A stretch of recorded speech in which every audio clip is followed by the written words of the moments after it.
In the age of AI, it seems that authenticity matters more than ever. But at least for me, when I think about how to be authentic as me, Sam, a human, I think of it as separate from however I interact with AI or whatever information I pretty much willingly give over to AI. Our guest today, Allison Shapira, doesn't think that we have to sacrifice our cake. We can eat it too. In her work for over 2+ decades, and now with a new book coming out, she makes a very strong and compelling case for how humans, particularly leaders in any sectors, can embrace AI to make them more authentic, not less. Let's get going. Welcome back to DC Decoded, where we break down what happens when artificial intelligence meets the nation's capital. I'm your host, Sam Lee. Today's guest is Allison Shapira, a former opera singer turned global expert in leadership communication and best-selling author. She is the founder and CEO at Global Public Speaking, where she has transformed how leaders communicate on the global stage for over 2 decades. She also teaches at Harvard, helping leaders speak with clarity, confidence, and authenticity. Now, she's writing a new book titled AI for the Authentic Leader, How Gen AI Can Make Us More Human. Allison, welcome to the show. Thanks, Sam. It's great to be here. Thanks for having me. So you're a best-selling author, Harvard lecturer, entrepreneur. Tell us how you went from graduating Boston University with a major in Italian language and minor in opera performance to now founder and CEO of Global Public Speaking. Growing up, all I wanted to do was be an opera singer. And then I competed, I trained, I went to a performing arts high school. Then when I got to college, I got disillusioned with the field of opera. It was very political, which was surprising for opera. It wouldn't be surprising for anyone living in DC. But I realized it was a very subjective field. And I wound up leaving and never thought I would do anything with my musical background. But in my first job out of college, I was actually a diplomatic speechwriter. And I realized that my musical training made me a great speaker and an even better coach, because as singers, when we're not speaking, we're critiquing other singers. And so while I was speechwriting and coaching diplomats, I realized I had a very fine ear and eye to pick up on those subtle shifts that we would make with our body or our voice that would affect how we're perceived by others. So using those surprising skills in a new field, I wound up launching my own company, teaching what was first public speaking, then became communication, and is now a leadership practice. Right. And there's one aspect of, I think, your leadership work that is on a lot of people's minds these days, which is artificial intelligence or AI.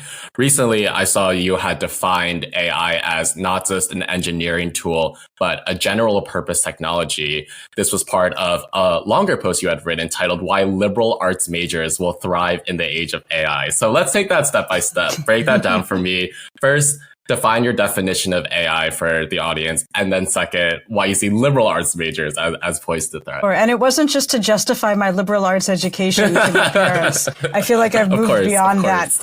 Yes, there are many definitions of artificial intelligence. I define it as the ability of machines to perform tasks once thought only humans could perform. And as those machines are performing more and more tasks we thought were uniquely human, like demonstrating empathy or creativity, it's causing us to rethink what it means to be human. What is it that makes us special and unique as humans? And so I've been thinking a lot about the skill sets that we need in this new era. And a lot of people are being asked the question, if you have kids who are going to college, what would you tell them to study?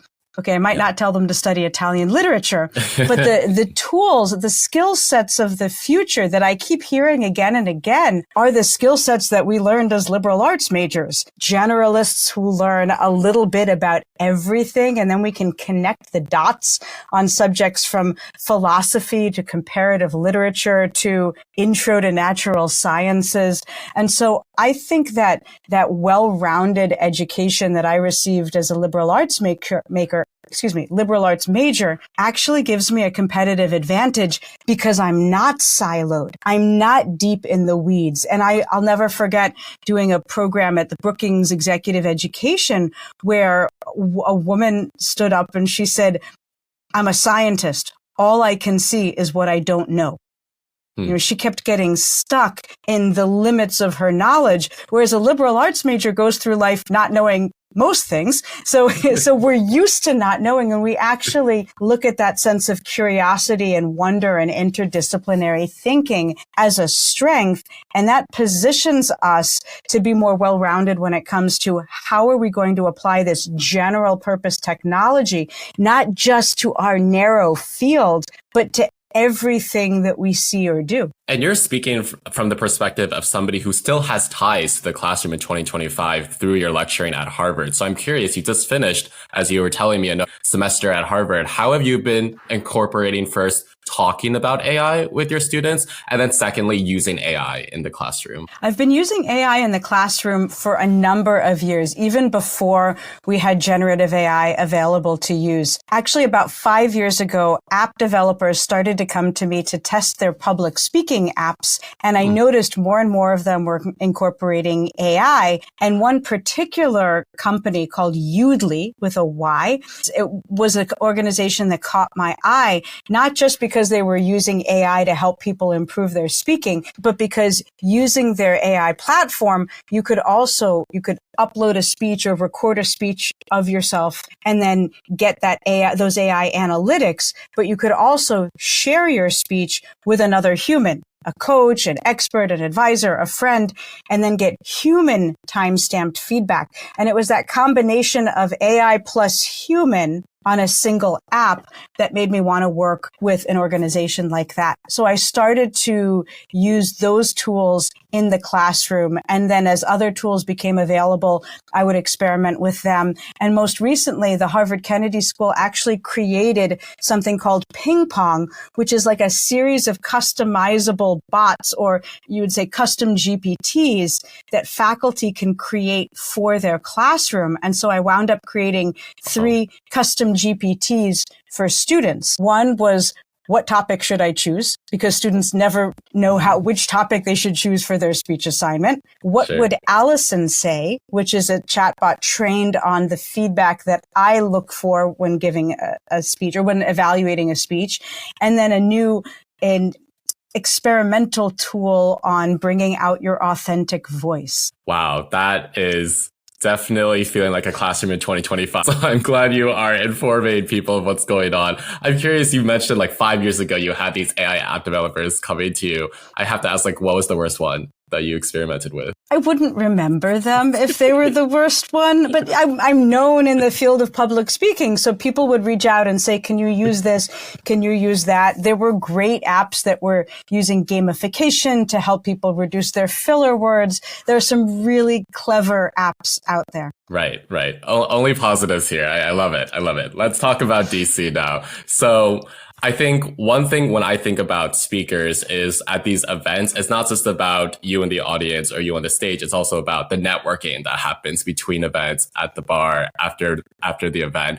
And DC has a very particular networking culture. I recently saw a post and the user had written on LinkedIn, I've lived in DC for a decade. I've been to dozens, hundreds, of networking happy hours, and most of them suck. So I'm curious, what unique characteristics have you observed from DC's networking and speaking culture that might be different to other cities? We know anyone who lives in this town knows that relationships are our currency here in DC, or whether you consider it DC or Washington, relationships are the currency that we use. And so we network for a living. I like to joke that I met clients dancing tango at the 18th Street Lounge because it turns out a lot of World Bankers dance tango. And that's how I started doing work with the World Bank. So it's an interesting connection. We meet people anywhere. As you know, you could be sitting in a bar next to someone who you've just applied to work with, which is why you always have to be really nice in public in DC. Important. But what I notice is there are a lot of really bad elevator pitches. And I used to teach the art of the elevator pitch, and I got so fed up with it because it's people just spitting out their resume without getting to know you. We all know those people who'll introduce themselves, but they're really looking over your shoulder, trying to find someone else more important to talk to. Yep. And so I got so fed up with that kind of transactional networking, and I was bored even by what I was saying, that I started to come up with a better way of introducing myself. And now I call it the anti-pitch. So it's not an elevator pitch. The anti-pitch is a one-sentence personal introduction of who you are as a strategic conversation starter to get the conversation going. And the way I teach it is I tell people to go from B to C. I have a background in and I'm currently. And when you use that expression, I have a background in, you mentioned something unique about your background, and I'm currently, what are you working on that you want people to know about now, whether it's a project or a job search? And that's the one sentence personal introduction I teach people to use. And I actually created a custom GPT to help people come up with and test their anti-pitch. Great. And how did you come up with that concept, B2C background, and then what you're currently working with? A lot of uncomfortable trial and error. I mean, you'd meet someone and you'd introduce yourself and it wouldn't work. You'd bomb and you'd think, what did I just do? I'm also curious, how should DC leaders in this day and age balance leveraging AI tools while maintaining authentic communication styles? I would estimate that you probably think you don't need to give up one or the other. But, I think that's a valid question that a lot of DC leaders are thinking about. How do you leverage AI tools but still maintain your authenticity? I appreciate that people are even asking that question as opposed to just outsourcing their writing to ChatGPT or any other AI tool that they might be using. And what I realized when talking to my clients who are very senior executives at large companies is they just weren't using AI at work at all. And one of the reasons was they work for very regulated industries like the financial services sector. They can't use AI at work. They're not allowed to, even though they're starting to develop their own tools. Or maybe they thought, oh no, we outsourced that to the IT team. They're on it. As opposed to realizing as leaders, they had a responsibility to learn how to use these tools themselves so that then they could guide their teams on how to use it. And they were afraid that if they used it, they would be less authentic. And that's when I realized I had a unique lesson that I could teach them because I specialize in helping people find their authenticity, whether they're in politics or business or the nonprofit sector. Our authenticity strategically is what helps us connect with other people, which builds trust. It's the most powerful way to build trust with people. And I realized as I was using AI tools that there are ways in which we can use these tools to bring out our authenticity, to tap into our authenticity as opposed to just outsourcing it. And that's why I started writing this book about how we use AI while maintaining our authentic voice. And in fact, making that voice even better because the AI can serve as a gentle, patient reminder, not just of who we are, but who we are at our best. One of the most common themes that have come up in the podcast so far is we have people who are in the policy space in DC, business space, nonprofit space. We're trying to cover the gauntlet. And that was actually going to be a follow-up. You just mentioned that whether you're in policy, business, or nonprofit, that authenticity matters. But especially on the topic of AI, both in terms of internal use at your company or government building versus external, there seems to be so much tension and conflict between policy sectors, business sectors, and others. So would you argue that when you're talking to leaders of these different sectors, it's still a through line of trying to be authentic, or doesn't matter the different ways that a policy leader might use AI versus a business leader? How important are those differences? The similarities are actually across all the industries. AI can help us understand how our message is going to land for our target audience. So for a business leader, it's based on their client persona or based on their target market or their team. How will this message land with them? For a policy leader, if it's somebody drafting legislation, how will the person I'm drafting it for respond to it? How will individual lawmakers in their districts, how will they respond to it? So the use cases, I would say the intention of using AI is similar. The specific use cases are different. Got it. And then across the board, then who do you see based on like your clients and leaders you've worked with, like who which leaders are using AI the best for their speaking and their communication? Like, just give us some examples of what's working. The reason I'm writing the book is because not enough leaders are using it or even realize that they can use it. So the goal of the book, and it's a short book, it's intended to be read by a busy reader on a 2-hour direct flight. So my goal is that they read this and they start using it. Got it. Yeah, maybe that question was too idealistic, maybe a little too forward looking on that one. In February, at the Gen AI Collective, the DC chapter, we held one of our soiree events where they're more small scale, about just 20 to 30 people that we invite to bring a different range of perspective on AI. And the question that night was whether we thought AI was leading us towards a dystopia or utopia. So I'm curious, from your perspective and everything you've experienced, what do those two things look like for you? What scenario looks like where things don't turn out as ideal as we want? And then what is the most ideal? Everyone is asking this question, and the recent paper I read, AI 2027, is showing you both of those scenarios. You get to choose your own adventure. I chose both, so I saw the utopia and the dystopia, and both are valid, both are possible. I think there's going to be some of both. I mean, we're already seeing how AI is helping people be more super empowered individuals who are learning new topics, the autodidact, the person who can learn other languages and learn other concepts through AI is incredible. And we're seeing the rise of superhuman persuasion. We already know language models are more persuasive than humans when they have information on the humans they're hoping to influence. And so this idea of what does it mean when we have non-human actors who can make the most persuasive case ever to us based on all of our data available. It's not the AIs that I'm worried about. It's the humans using those AIs for malevolent purposes. So we're going to see both concurrently. And the challenge now is that we have individual companies creating tools that will become the collective commons, the public commons. And so what kind of oversight do we want? Who oversees it and what decisions are made before we use it? And that's a great question for policymakers on both sides of the aisle here in Washington. Yes, I agree. Also the AI 2027 research paper you reference is quite extensive and thorough, and I would recommend everyone at least take a glance at it. So let's talk just a bit more about your next book that will be coming out, AI for the Authentic Leader.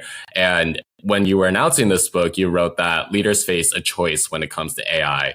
Let technology dilute their voice or use it to sharpen their clarity, confidence, and impact. I believe AI can amplify your leadership, not automate it. Those two sentences, they were clearly very thought out. Those are very specific words to use: dilute versus clarity. Why do you focus on those words? Why do you think those are the most important ones for leaders to be aware of as they continue or start to use AI tools? I chose those words because leaders are normally very intentional. So what gets you into positions of leadership is a level of focus and discipline and intention.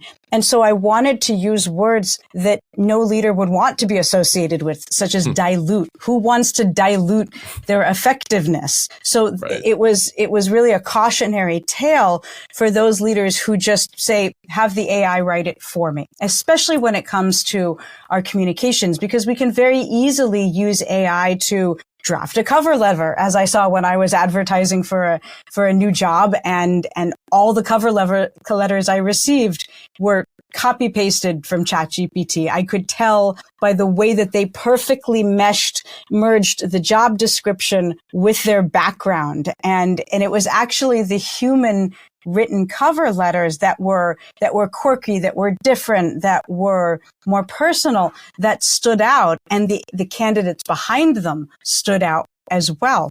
So I used it because I want leaders to know they can maintain a high level of excellence and intention, and they can use these new tools to be even more effective leaders. Because just because you're authentic doesn't mean you're effective. You can be authentically lazy. I'm authentically impatient. when someone wastes my time. That's not an effective leadership quality. So Right. how can, and what I've been thinking about is we talk about AI alignment. We want to align the AI to human values, but what are we doing as leaders to align ourselves to our own values and make sure we're living those values every time we have a difficult conversation or deliver a public message? And so that's what the book is intended to focus on. How do we align our leadership with our own personal and professional values? Right. Authentically impatient is a beautiful phrase, by the way. I will be keeping that in my mind. That's beautiful. You'll get it every day with me. Well, how do you address concerns from leaders who believe that AI is even coming for their jobs? Just this week, Fiverr CEO Misha Kaufman, he sent a staff-wide email. Fiverr is one of the biggest freelancing platforms in the world, and it was a staff-wide email where he acknowledged that AI could even come for his job as CEO. So what should be the response to these bigger and bigger leaders frankly addressing the concerns that a lot of people have that AI could be replacing them? I could see how the CEO specifically of Fiverr would feel that way, because if AI comes for the jobs that all those Fiverr individuals are using, then he doesn't have a company to manage. So I see it as Sure. a threat to the work that his company has built to address, which is very important work. So I see it in that specific company. In general, what I'm seeing is that AI is going to take on a few different predictable tools, whether they're the automated tools or the tools that are simply a series of tasks that need to be done in succession. I still see a need for human connection and human to human empathy, the relational energy that comes when humans gather together. I don't see that going away. I see that as being even more valuable than before. And so the leader's job is actually what the leader's job, which was always supposed to be, was to bring people together to achieve a shared vision. That role is still going to be critical. The leader is also going to have to reassure and guide their team through this time of transformation in human capacity and human connection and what the future of society looks like. So leaders are going to be more important than ever, and they're going to have to bring their A game, because otherwise they are going to get displaced. Right. Ready for a rapid fire segment to close us out? All right. So in 1 to 2 sentences for the following questions. First, what's your favorite leadership book besides yours? My favorite leadership book besides mine. I wish you'd given me a chance to think about these in advance, because I read like a book a week. So I have a lot of different leadership books. I really like David Gergen's Eyewitness to Leadership book. It's an oldie but goodie. Okay. Most challenging audience you've ever spoken to? Teenagers. There's a reason I work with adults. I really enjoy working with adults who've been burned in their communication, and so they're hungry for knowledge, versus teenagers. They're like, I don't need this. Make me understand. Yeah, a little depressing for the future, but yeah, fair points. Well, they'll grow, they'll mature. They're teenagers. Most valuable lesson from your opera training that applies to public speaking. You kind of answered this one. Most valuable lesson from your opera training: trusting your training and your preparation, and simply being yourself on stage to connect with the audience. Get out of your head, trust yourself, and connect. On top of that, go-to technique for managing any pre-speech nerves. Same as with opera.